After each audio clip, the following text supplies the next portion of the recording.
l'épouse du président Paul Biya est rentrée chez elle.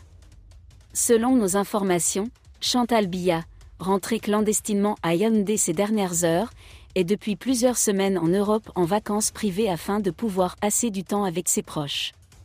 Décryptage. Ce jeudi 9 février verra le grand retour de l'invincible Coco du palais de Yaoundé. Désolé de vous interrompre, ce rapport peut contenir des commentaires soumis au choix de l'auteur. S'il vous plaît, si vous êtes nouveau sur cette chaîne, veuillez vous abonner et activer la cloche de notification.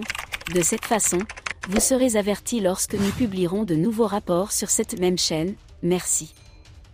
Des informations confidentielles obtenues par Nord Rédaction montrent que Chantal Biya, première dame du Cameroun depuis 1994, est revenue dans la capitale politique avec beaucoup de prudence après plusieurs semaines d'absence. Chantal Biya, comme toujours, garde ses voyages personnels privés. Tout ce que l'on sait, c'est qu'elle a passé ses dernières semaines des vacances en Europe occidentale, éventuellement en Suisse et en France. Sans aucun doute, l'occasion de faire du shopping dans vos magasins préférés des Champs-Élysées. Mais surtout, partagez des moments avec votre famille, notamment avec vos enfants et petits-enfants vivant en Europe. Avant de reprendre nos fonctions, prenons une courte pause dans les devoirs et les cérémonies du palais. Selon notre source proche du président, l'envoi de l'épouse du chef de l'État à Yaoundé jeudi matin nécessitera une extrême prudence. Rentrez chez vous sans fanfare. Preuve en est, malgré son statut, la première dame souhaite conserver une certaine intimité, à l'abri des projecteurs qui la suivent à chaque voyage. Mais la trêve privée concernant Coco National est terminée. Retour aux affaires pour la première dame, qui reprendra bientôt son rôle de représentante aux côtés du président Paul Biya, qui dirige le Cameroun depuis plus de 42 ans. Plusieurs entraîneurs tentent de remplacer Tom Sanfié, parti entraîner la Gambie après avoir été éliminé de la phase de groupe de la Coupe d'Afrique des Nations 2023.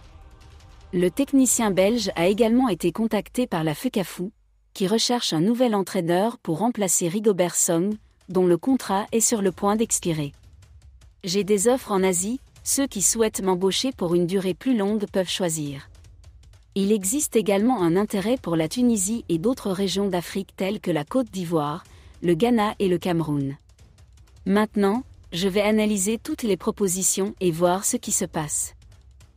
L'ancien patron de l'équipe réserve des Gambia Scorpions souhaite trouver une équipe qui puisse l'aider à remporter des trophées.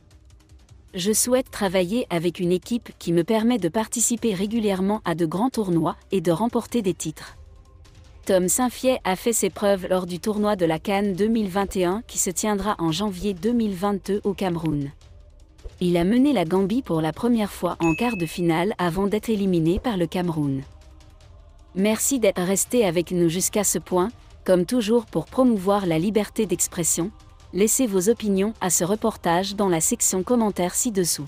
Si vous avez aimé cette vidéo, merci de liker, partager, commenter et surtout vous abonner à la chaîne. Et on se retrouve très vite pour une prochaine vidéo.